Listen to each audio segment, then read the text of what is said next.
बहुत आवश्यक है भोजन सुधारना। भोजन नींव है परमार्थ की। जैसा खाओ अन्न वैसा बने मन। बाजार में पवित्र वस्तुएं हैं कि नहीं ढूंढना मुश्किल है, क्योंकि शीशा में तो बहुत अच्छी लग रही हैं, और बनाने की प्रक्रिया कैसी है, बनाने वाला कैसा है, ये सब बातें। अच्छा, इसी से सात्विकता आती है।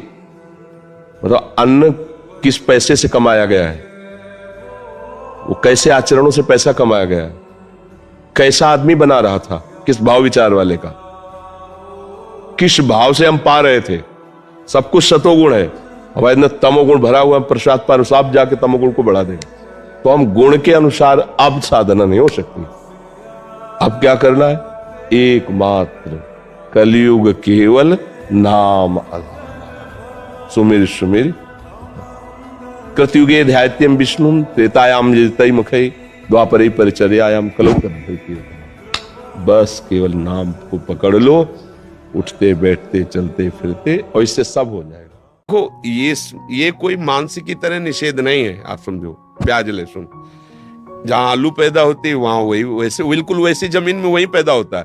बस इसका असर क्या है? ये तमोगुणी है।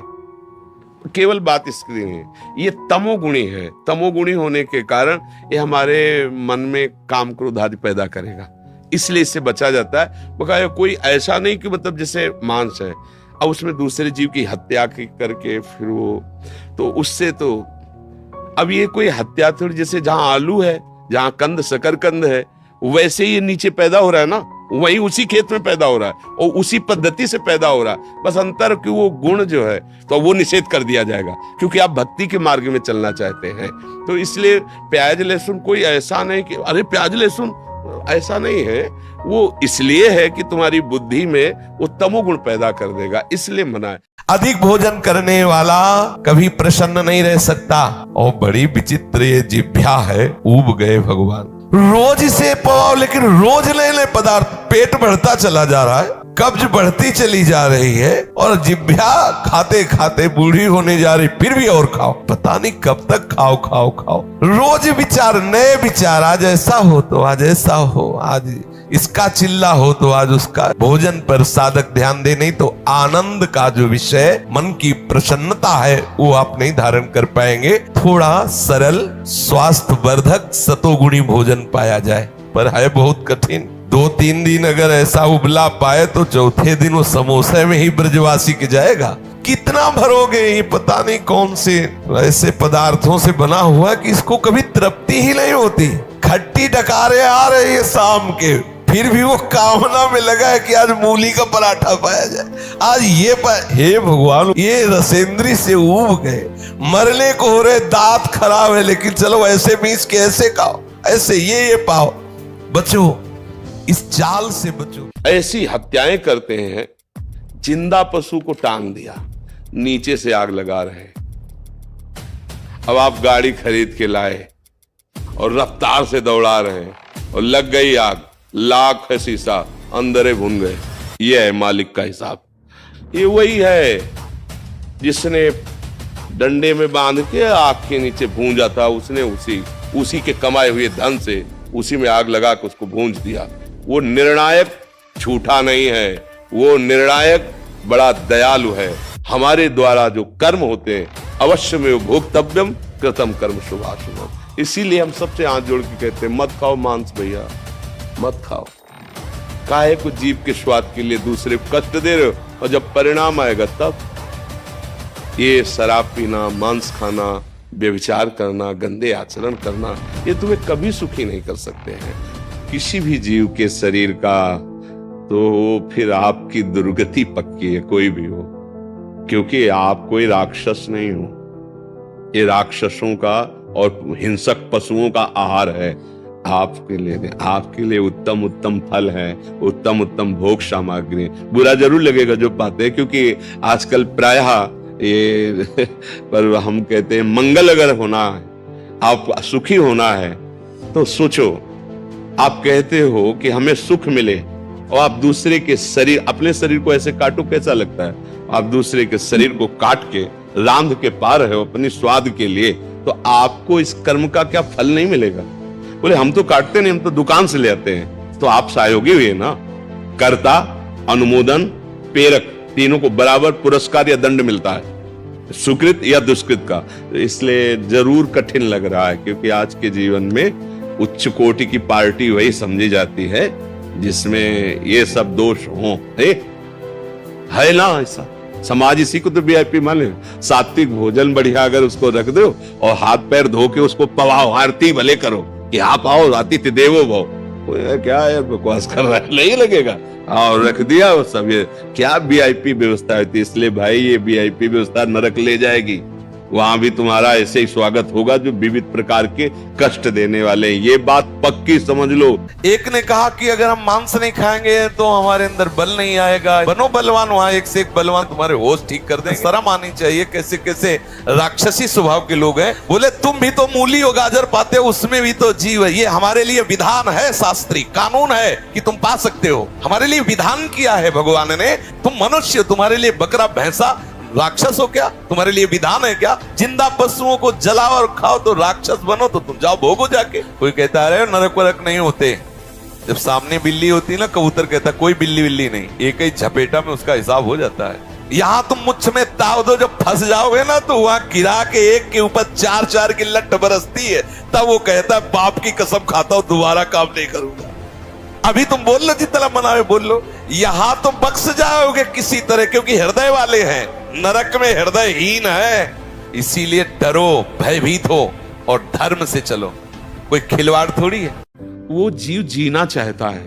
आप एक चींटी के पीछे अंगुली लगा के देखो, ऐसे उसके पीछे पीछे चलाओ, वो प्रयास करेगी, बचने का प्रयास कर रही। वो चींटी भी बचना चाहती है। तो ये जितने भी जीवों की जो हत्या करके, मान लो आप नहीं खाते लेकिन आप सपोर्ट कर रहे हैं, तो फिर बात तो वही हो गई ना। कर्ता, प्रेरक, अनुमोदन, तीन को बराबर मिलता है दंड। क्या प्राप्त कर लोगे? क्या प्राप्त कर लोगे? कितना शरीर सजाओगे? एक दिन तो मरे गए, शरीर नष्ट होगा, तो पाप कर्म काहे को कमा के करें। हम इसलिए कहते नमक रोटी खाओ, संयम से रहो, दूसरों की सेवा करो, भगवान का नाम जप करो। ऐसा कोई मांस खाने वाला अभी तक नहीं हुआ जितना भक्तों में बल देखा गया। किसी में भी काम को परास्त करके दिखा दे कोई भी मांस खाने वाला।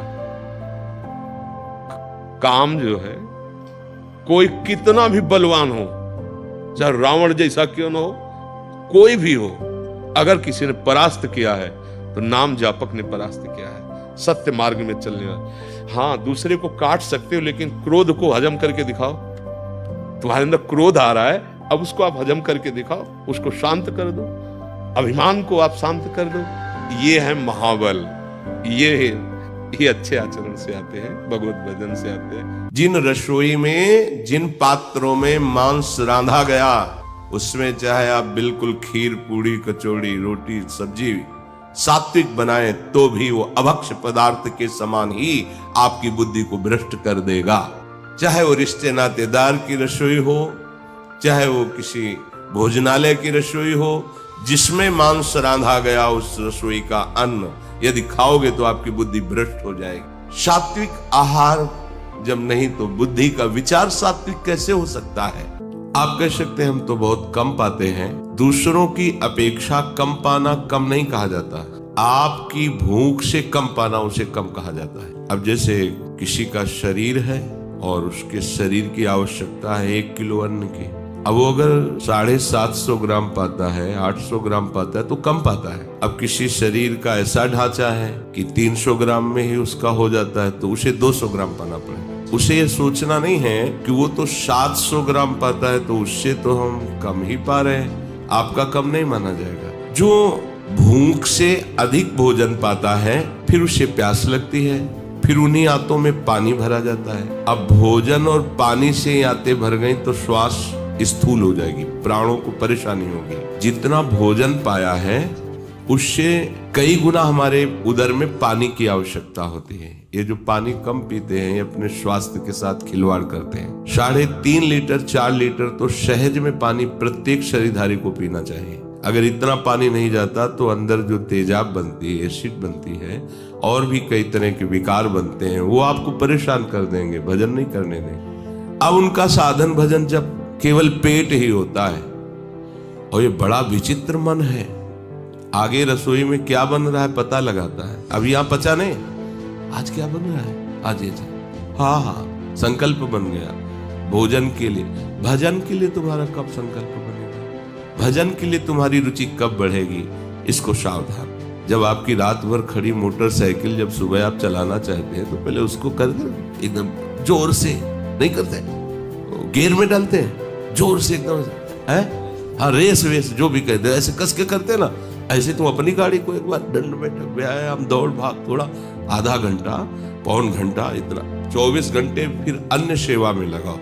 पर व्यायाम अत्यंत आवश्यक है क्योंकि आपकी आंतों का पाचन तंत्र पुष्ट होना और मलाशय साफ होना, ये शरीर है कोई चिदानंद नहीं, इसको ठीक से चलाओ। नियत करना ही चाहिए सबको। अगर आपको ब्रह्मचर्य रहना, शरीर स्वस्थ रखना है, इसी जन्म में भगवत प्राप्ति करनी, तो आपको व्यायाम अत्यंत अनिवार्य है। चाहे स्त्री शरीर हो चाहे पुरुष शरीर, शरीर में जब अन्न जाता है तो उसके लिए हमें एक बार पसीना निकालना पड़ेगा।